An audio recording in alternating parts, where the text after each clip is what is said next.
예, 오늘 말씀은 질그릇에 임하는 은혜라는 제목으로 함께 이 시간에 말씀을 나누어 보길 원합니다. 제가 요즘에 짐을 싸고 있어요. 이제 나갈 준비를 해야 되니까 짐 정리를 하고 있는데 좀 회개하고 있습니다. 무슨 사람이 그렇게 욕심이 많은지, 뭐 이렇게 많이 집에 쌓아놓고 살았는지, 참 덜어놓고 덜어놓는다 하지만 여전히 많은 저의 삶의 흔적들을 볼 때 나는 참 아직 멀었구나 라는 생각을 하게 됩니다. 보내야 할 짐들이 좀 먼저 있었어요. 그래서 이것들을 박스에 담아서 이제 선편으로 보낼 준비를 하는데 막 분리를 하겠죠. 옷, 뭐 이불, 뭐 그릇 분리하겠는데 그 중에서 이 짐을 싸는데 가장 비효율적으로 쌀 수밖에 없는 물건이 그릇이더라고요. 그릇. 제가 살림을 잘하는 사람은 아니어서 이제서야 좀 알았는데 다른 것들은 이렇게 차곡차곡 쌓으면 되는데 그릇은 어떻습니까? 깨질 수가 있잖아요. 깨질 수가 있어가지고 이렇게 뽁뽁이라고 하죠. 그 비닐 그거를 싸거나 신문지에 싸거나 이러면서 이것을 차곡차곡 놓습니다. 어쨌건 다 놓고 간다고 해도 필요한 것들이 있으니까 그래도 이거 깨지면 어떻게 하지? 물론 사면 되겠지만은 굉장히 조심스럽게 준비하게 되더라고요. 그러다 보니까 공간이 많이 남아요. 그래서 이거 그릇 그냥 가져가지 말까? 왜 이렇게 깨지게? 이거 왜 이렇게 깨지게 생겼지? 이러면서 막 불만을 토할 때도 속으로 토할 때도 있었습니다. 아무리 예쁘고 아무리 반짝거리고 보기 좋은 그릇이라도 결국에는 어떻습니까? 깨지기 마련이에요. 깨질 수밖에 없어요. 근데 왜 깨진다고 생각하세요? 이 그릇의 출발은 흙이잖아요. 흙을 가지고 구워서 만들었으니까 어떠한 모습을, 어떠한 색깔을, 어떠한 형태를 가지든지 결국에는 깨질 수밖에 없는 존재라는 것이 이 그릇의 본질이라는 것입니다. 창세기 2장 7절에 하나님 이렇게 말씀하셨죠. 여호와 하나님이 땅의 흙으로 사람을 지으시고 생기를 그 코에 불어넣으시니 사람이 생명이 된지라. 아멘. 우리 사람의 시작의 모습입니다. 우리 인간은 이렇게 시작되었어요.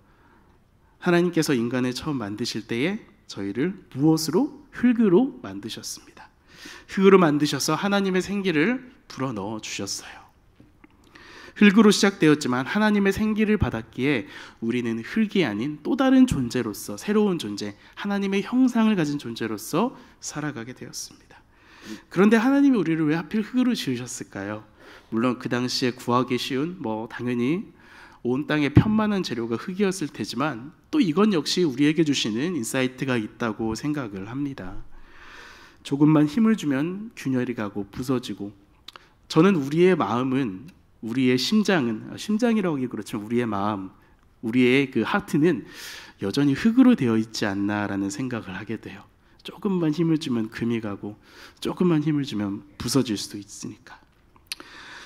어떠한 존재를, 어떠한 모습을 하든지 간에 우리는 결국 질그릇과 같은 존재라는 것을 우리는 본문을 통해서 먼저 여러분과 함께 이야기하고 싶습니다. 질그릇은 깨질 수 있죠. 앞에도 말씀드렸던 것처럼 유약이나 장식들이 어떠한 모습이든지 간에 결국에는 1차적으로 모두 깨지는 존재라는 겁니다. 우리 안에 모이신 성도들 다 옷차림도 다르고 헤어스타일도 다르시고 또 살아오신 배경도 다르시고 직업도 다르시고 다 다르시잖아요. 근데 결국에는 본질적인 요소들은 우리는 모두 다 깨질 수 있는 존재라는 것입니다. 절대 우리는 깨지지 않는 존재는 아니에요. 그것을 먼저 인정할 때 우리 안에 이 시간에 말씀을 통한 은혜가 시작됩니다. 간혹가다 어떤 분들은 교회 안에서 또 그냥 교회 밖에서도 이런 분들이 계시죠. 나는 스테인레스라고 주장하시는 분들, 나는 스탱이라고 말하시는 분들이 계세요. 깨지지 않지 않습니까? 저도 짐 싸면서 좀 스텐 그릇을 모아보려고 어쨌건 깨지지 않는 또 플라스틱 그릇, 그러니까 나는 깨지지 않아 라고 인정하시는 분들이 계시는 것 같아요. 그런데 이건 역시 마찬가지입니다. 찌그러지거나 열을 가하면 변형이 생길 수가 있잖아요. 결국 부서질 수밖에 없어요. 의미 없는 논쟁입니다. 부서지고 깨지고 찌그러진 그릇들은 그릇으로서의 기능을 하기가 쉽지가 않아요. 결국 우리 모두는 온전하지 않은, 부서질 수밖에 없는 존재들이라는 것입니다. 바울은 오늘 말씀 고린도후서는 바울이 썼지 않습니까? 바울이 예수 그리스도를 만나기 전의 모습이 딱 이런 모습이었을 거예요. 나는 스테인레스다. 나는 깨지지 않는다. 유대인들이 머무르는 도시의 회당들을 다니면서 예수 믿는 사람들을 결박해서 예루살렘으로 끌고 가려고 열심히 노력했던 사람이잖아요. 얼마나 열정이 넘쳤을까요? 얼마나 자기가 믿는 이 신념을 굳게 잡고 있었을까요? 그 머나먼 길을 다니면서 사람들을 잡아오는 것, 제가 볼 때 그것을 통해서 뭔가 소득을 얻었던 것 같지도 않아요. 그냥 그것이 맞다고 생각했던, 그야말로 스테인레스 같이 똘똘 단단하게 뭉쳐진 그 마음을 가지고 있던 사람이었던 것 같습니다. 그런데 어떻습니까? 그가 그 길 가운데에서 예수를 만납니다. 사도행전 9장에서 그 사울의 모습이 굉장히 위협스럽고 살기 등등하다는 그런 표현을 하고 있는데요. 그 길 가운데서, 그 길 위에서 그를 예수님은 만나주시고 그의 인생은 어떻게 됩니까? 180도 바뀌어 버립니다. 그는 그러한 삶의 시작을 완전히 다 바꾸는 그 과정을 시작으로 마지막에 그가 죽기에 이를 때까지, 바울이 서신서 가운데 가장 뒤에 쓴 것 중에 하나가 바로 디모데 전후서지 않습니까? 디모데 전서에 가면은 자기 자신에 대해서 이렇게 표현을 합니다. 바로 죄인 중에 내가 괴수라 이야기합니다. 내가 죄인인데요, 죄인 중에도 진짜 괴수입니다. 정말 나쁜 죄인입니다 라고 고백을 합니다. 우리가 예수 그리스도를 만난다는 것은요, 우리의 연약함을 인정하는 것인, 먼저 인정하는 것이라고 생각해야 될 것입니다. 우리가 무엇을 하고 있고 어떤 상황에 있고 어떠한 삶의 수준을 가지고 살아가는 것은 그저 우리 외면에 칠해진 유약, 반짝거리게 만드는, 굽는 데 도움을 주는 그런 정도의 거칠일 뿐입니다.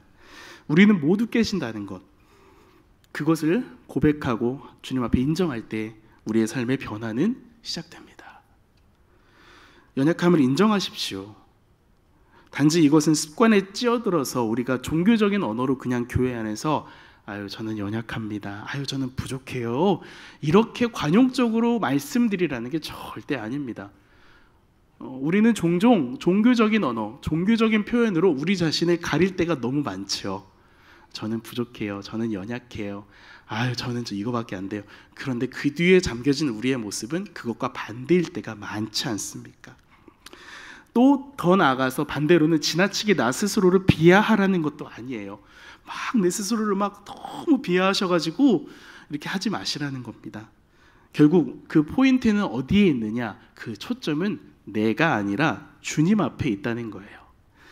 내가 지금 주님 앞에 어떠한 사람인지, 내가 지금 주님 앞에 질그릇인지, 내게 포인트가 아니라 주님 앞에 포인트를 맞출 때 우리는 우리의 삶의 연약함을 진정으로 인정하게 된다는 것을 기억하시기 바랍니다. 여러분을 축복합니다. 이 밤 가운데 기도하기 위해서 나오신 여러분, 여러분의 삶을 질그릇으로 빚어주신 그 주님을 만나는 시간이 되길 축복합니다. 무엇보다 그 주님이 여러분에게 너무너무 필요한 분이심을 고백하는 시간이 되시길 마음 다해 축복합니다. 얼마 전에 어떤 목사님하고 식사를 하러 갈 일이 있었어요. 제가 요즘에 이제 선교사로 나갈 준비를 하면서 주변에 종종 이제 저를 초대해 주시는 분들, 또 제 이야기를 듣고 싶어 하시는 분들이 계셔서 가서 인사를 드리고 식사를 할 기회가 종종 있습니다. 그런데 목사님이 교회 아래에 있는 해물찜집에 데려가 주셨어요. 해물찜 얼마나 맛있습니까? 얼마나 저도 좋아하거든요. 거기를 맛있게 해서 이렇게 준비해 주셨는데 반찬이 너무 좋더라고요. 이제 전문 용어로 찌끼다시라고 하죠. 이게 좀 익숙하시니까 이것들이 나오는데 그릇이 너무 예쁜 거예요. 이 반찬 그릇이 이렇게 막 알록달록하고 너무 아기자기하고 예쁜 겁니다. 이 주인 그 분의 굉장한 센스가 돋보이더라고요. 그런데 이제 그 반찬이 나오고 뒤에 본 메뉴가 나왔어요. 이제 해물찜 중짜가 나왔습니다. 중짜 나오는데 놀랐어요. 맛있어 보여서 놀랐지만 그 해물찜을 담고 있는 그릇이 우리가 알고 있는, 우리 그 교회 식당에 가면은 밥 퍼먹는 그 플라스틱 있잖아요. 그게 결코 나쁘다는 게 아닙니다. 근데 거기에 담겨져서 나오더라고요. 이런 메인 메뉴가 여기에, 왜냐하면 그 앞에 그릇이 너무 예쁘고 야 주인분 되게 센스 있으시다 했는데 정작 본 메뉴는 이제 그런 큰 걸 담을 수 있는 게 없었던 것 같아요. 나왔단 말이에요. 질문을 한번 드려보겠습니다. 여러분이 저라면 그 상황에서 뭘 더 많이 드시겠습니까? 해물찜을 많이 드시겠죠? 아무리 그릇이 예쁘다고 해서 거기에 있는 깍두기와 미역무침을 드실 건 아니지 않습니까? 35,000원짜리 해물찜을 먹으러 갔는데. 그릇으로 지음받은 우리들은 착각하면 안 돼요. 우리가 주인공이라는 것을. 우리가 주인공이 절대 아니라는 거예요. 종종 우리는 주인공이라는 것을 착각할 때가 있어요. 오늘 본문을 같이 짧으니까 다시 읽어볼까요? 읽어보겠습니다. 어두운 데에 빛이 빛이라 말씀하셨던 그 하나님께서 예수 그리스도의 얼굴에 있는 하나님의 영광을 아는 빛을 우리 마음에 주셨느니라. 우리가 이 보배를 질그릇에 가졌으니 이는 심히 큰 능력은 하나님께 있고 우리에게 있지 아니함을 알게 하려 함이라. 아멘. 질그릇된 인생임을 고백할 때 내가 아니라 우리의 그릇 안에 담겨주신, 비춰지고 계신 그 빛을 우리는 볼 수 있어야 합니다. 우리가 빛나는 그릇, 깨지지 않는, 아무리 반짝거리고 멋진 그 장식으로 치장된 그릇이라 할지라도 그 자체로 주목되는 인생이라고 우리가 착각을 하게 되면은 우리에게 빛이 담겨 있거나 또 빛이 비추고 있어도 우리는 그것을 인식하지 못할 수 있습니다. 단지 나로 인해 빛나는 것이라고 생각할 뿐입니다. 그저 내가 내 인생의 주인이 될 뿐입니다. 질그릇된 인생에게 예수 그리스도라는 보배를 주님 우리에게 주셨습니다. 저는 선교사입니다. 아직 파송 예배는 안 드렸으니 선교사 지망생이라고 하겠습니다. 저는 2011년부터 사역을 시작했거든요. 그게 길지 않습니다. 제가 사역했던 그 시간들이 일반 대학을 나와서 사역 경험도 하고 좀 돌아왔어요. 그러다 보니까 제 스스로에 대한 의문이 좀 많았습니다. 과연 나 같은 사람이 이 성직, 이 귀한 일을 감당할 수 있을까? 굉장히 저 스스로 질문을 많이 했던 것 같습니다. 사역자라고 해서 매일 확신에 차 있지 않습니다, 여러분. 우리 부목사님도 그렇고요. 저도 그렇고. 설교하고 막 이야기하지만 때로는 그 확신에 차 있는 모습 뒤로 수많은 고민들이 우리 안에 있어요. 여러분도 마찬가지이실 거라 생각을 합니다. 어쨌건 그러한 질문과 고민을 통해서 제 스스로가 얼마나 못난 사람인지 저는 솔직히 알게 되었어요. 그리고 주님 기도할 때가 이제 제 주위 분들이 이런 얘기를 종종 들으셨을 거예요. 하나님, 진짜 멋지고 잘난 분들이 너무 많은데 영어도 잘하시고 훤칠하시고 말씀도 더 잘 전하시고 정말 말씀이 기가 막히게 푸시는 능력 있는 우리 사역자분들이 너무 많은데 왜 저 같은 사람을 굳이 이렇게 불러주십니까? 저는 감사한데요. 너무 죄송하네요. 그러면서 하나님 앞에 이렇게 기도했었어요. 주님, 그렇다면은 저를 좀 필요한 데 보내주세요. 그러니까 정말 여기 누가 안 가고 싶지 않다면 저를 좀 거기 좀 보내주시면 좋겠어요 라고 기도했던 것 같습니다. 사실 우리 모두, 제가 그래서 결코 여러분께 한 번 더 고백하는 것은 제가 능력이 많고 잘나서 선교사를 보내받는 게 아니라는 것입니다. 하나님의 뜻이 저 같은 사람을 통하여서 하나님은 그 뜻을 행하시고자 하시는 그 하나님의 열심이 있기 때문이라는 것이죠. 사실 저희 부목사님보다 제가 더 못났어요. 저희 교회 부목사님들보다 제가 한참 모자랍니다. 사실 우리 모두 다 주님 앞에 부족한 사람들이죠. 그럼에도 저도 여러분도 우리 모두도 우리 안에 담겨있는 예수 그리스도라는 보배가 있기 때문에 우리는 어떠한 상황에서 결단할 수 있습니다. 부르심 앞에 순종할 수 있고요. 부르심 앞에 손들고 나아갈 수 있는 것입니다. 나는 이 정도밖에 안 되지만 내 안에 담긴 예수님이 나 이상해. 우리가 종종 그런 얘기하죠. 당신은 얼마짜리입니까? 라고 고백할 때 저희가 십자가에서 예수께서 저희의 피를 흘려 자신의 피를 흘려 우리를 구원하신 것처럼 우리가 물건을 사러 갈 때 100원짜리, 200원짜리, 300원짜리, 500원짜리, 만원짜리를 말하지만 우리는 얼마짜리라고? 예수님짜리라고 얘기하지 않습니까? 우리는 예수님짜리예요. 제 스스로는 결코 빛날 수 없어요. 우리는 예수님짜리이기 때문에 예수님을, 그분은 내 안에 담긴 보배를 인정하고 그분을 드러내고자 할 때 우리는 더 빛날 수 있습니다. 제가 이제 계속 많은 분들을 만나고 다니는 과정 가운데 한 3주 전쯤에 어떤 지인분이 저에게 어떤 만남을 주선해 주셨습니다. 제가 그런 분을 만날 거라 좀 예상을 못했지만 할리우드에서 촬영 감독을 하시는 분이셨어요. 그래서 말만 하면 아는 미션 임파서블, 존 윅, 이번에 나온 인디아나 존스 이런 영화들을 요즘에 이제 사람이 촬영을 하지 않고 드론으로 촬영을 합니다. 이렇게 날아다니는 기계로. 근데 우리가 아는 드론은 조그만한 기계인데요, 그분이 보여주신 기계는 드론은 100kg짜리였어요. 100kg짜리 기계가 날아다니면서 그러니까 이렇게 화면 촬영을 하는 거죠. 굉장한 기술이 필요하더라고요. 엄청난 노하우가 필요한데, 이분이 이제 얼마 전에 이제 그 얘기를 하시면서 저에게 그런 얘기를 해주셨어요. 얼마 전에 이제 미션 임퍼서블 7을 촬영을 하는데, 지금도 유튜브에 그 장면이 나와 있습니다. 탐 크루즈가 이렇게 모터사이클을 타고 절벽을 뛰어넘어가지고 확 떨어지는 장면인데요, 딱 한 번밖에 기회가 없었대요. 그게 만약에 실패하면 엄청난 손익이 발생합니다. 그래서 감독들도 막 압박하고 잘해야 된다 막 그러면서 이러고, 얼마나 두려웠겠어요. 근데 이분이 이제 이러한 그 상황 앞에서 내가 잘나서가 아니고 내가 이렇게 노하우가 있어가 아니라 이분은 굉장히 겸손하시더라고요. 이분을 보면서 사실 오늘 말씀을 굉장히 많이 생각했었습니다. 그래서 이분은 항상 습관적으로 그렇게 기도하신다고 해요. 하나님 사랑합니다. 하나님 아시지요? 하나님 도와주세요. 그 순간의 기도를 계속 반복하셨다고 해요. 그러던 중에 중보기도 주장에서 부인께서 귀한 중보기도자시더라고요. 말씀을 보내주셨는데 잠언 16장 9절 말씀이었습니다. 그런데 여러분, 놀라운 건 뭔지 아세요? 한번 읽어볼까요? 다 같이 시작. 사람이 마음으로 자기의 길을 계획할지라도 그의 걸음을 인도하시는 이는 여호와시니라. 아멘. 근데 이분이 이 말씀을 받고 전율이 이렇대요. 이분이 찍는 화면에, 이분은 화면에 영상에 이야기를 담는 분이죠. 근데 여기도 영상이 있지만 이 화면의 화면비가 몇인지 아세요? 16대 9입니다. 16대 9예요. 잠언 16장 9절. 그걸 저에게 보여주시더라고요. 내가 내 힘으로 할 수 없고 하나님이 어쨌건 이 길을 인도하신다는 걸 본인은 믿고 고백하고 있다는 거예요. 내가 아무리 능력이 많고 경험이 많고 달란트가 많다 할지라도 나의 걸음을 인도하시는 분은, 내 인생의 진정한 가치로서 빛으로 존재하시는 분은 주님이시라는 것입니다. 그것을 인정하는 분들에게 복이 있습니다. 그것을 고백하며 주님 앞에 겸손하게 기도로 나가는 인생들에게 주의 은혜가 임할 줄 믿습니다.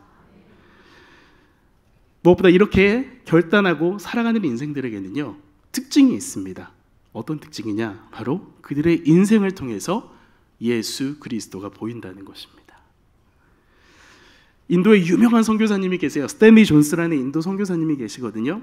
이분이 마하트마 간디를 만날 기회가 있었습니다. 인도의 위대한 지도자죠. 엄청난 지도자, 위인입니다. 이 마하트마 간디를 만나서 이런 얘기를 했다고 해요. 마하트마 간디, 저는 인도에서 기독교가 생활의 일부처럼 자연스러워지는 것을 너무나 보고 싶습니다.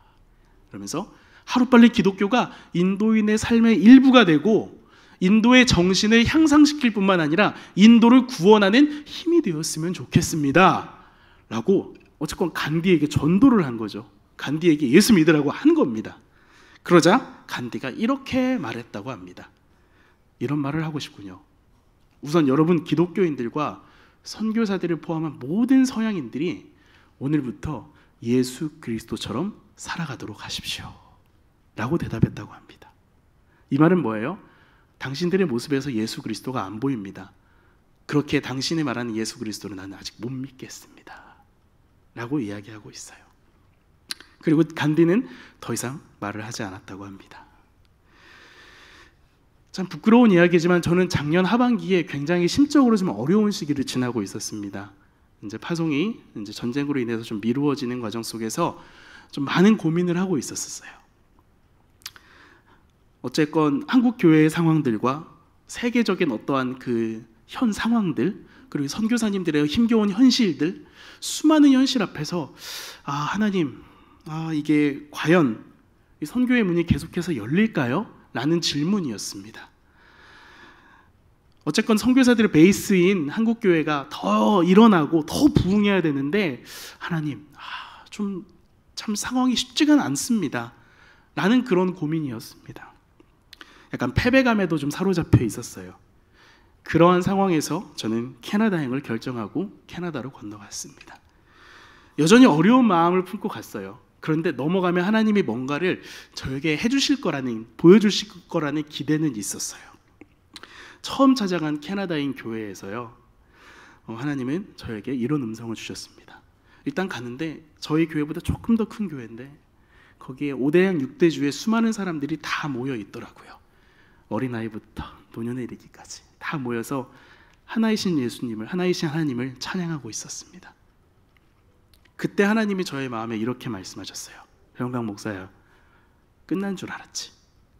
아직 끝나지 않았어. 아직 끝나지 않았어. 나의 나라는 아직도 지속되고 있어. 아직도 넓혀지고 있어. 그렇게 저에게 마음으로 저에게 말씀하셨습니다. 메시지로도 복음을 전하지만 그곳에서 만난 수많은 그 성도들은 자신들의 삶으로 예수님을 드러내고 있더라고요. 그것이 먼저임을 그들은 알고 있었습니다. 그리고 많은 교역자들도 같은 모습이었고요. 실제로 많은 불신자들이, 또한 많은 무슬림들이, 많은 난민들이 그들의 삶을 통하여서 교회로 인도되고 있었고 복음을 듣고 있었습니다. 우리 안에 담겨있는 보배가 드러나야 합니다. 우리 안에 담겨있는 보배. 보배를 가졌다면 보배의 광채는 이미 질그릇을 능가합니다. 너무 반짝이고 너무 빛나고 있으니까요. 예수 그리스도라는 보배의 광채는 우리를 넘어서 우리의 주변과 열방을 비추는 놀라운 능력입니다. 우리에게 주신 예수 그리스도라는 그 보배, 이 보배를 더욱더 우리가 빛나도록, 더 드러나도록 우리를 열어야 되겠죠. 그것은 우리가 질그릇으로서 우리가 쓰임받아야 될 우리의 이웃과 우리의 사회, 우리의 공동체 안에서 우리가 어떠한 모습으로 서 있어야 되는가를 고민하게 합니다. 여러분은 어떻게 서 계십니까? 우리 안에 담겨 계신 예수께서 우리가 어떻게 살아가시기를 원하고 계신지 우리가 알아야 되지 않겠습니까? 힘써 알아야 할 것입니다. 다툼이나 반목이 아니라, 싸움과 분열이 아니라 장녀와 세리에게 손을 내미시며 그들을 불쌍히 여기셨던, 갈 바를 알지 못하여 굶고 있으며 유리하던 그들을 안타까이 여기셨던 그분의 시선을 우리가 기억해야 되겠습니다. 대결과 불화의 시대입니다. 네 편 아니면 내 편이죠. 우리 편 아니면 다 남의 편이죠. 그러한 이 시대 가운데 우리가 먼저 예수 그리스도의 평화를 전하기를 원합니다. 우리가 먼저 예수 그리스도의 놀라운 빛을 드러내며 주님의 화평으로, 주님의 샬롬으로 그들을 인도하기 원합니다. 그러할 때 우리 안에 담겨있는 보배는 더욱더 빛나게 될 것입니다. 선교사, 사역자, 평신도 상관없이 우리는 모두 질그릇입니다. 그리고 우리는 질그릇이라는 은혜를 받은 사람들이고요. 그렇게 주님을, 우리 안에 담겨진 그 보배를 빛나게 할 때 우리가 이 땅에서 더욱더 주님 앞에 귀하게 살아가게 하실 것입니다. 한번 우리 찬양한 곡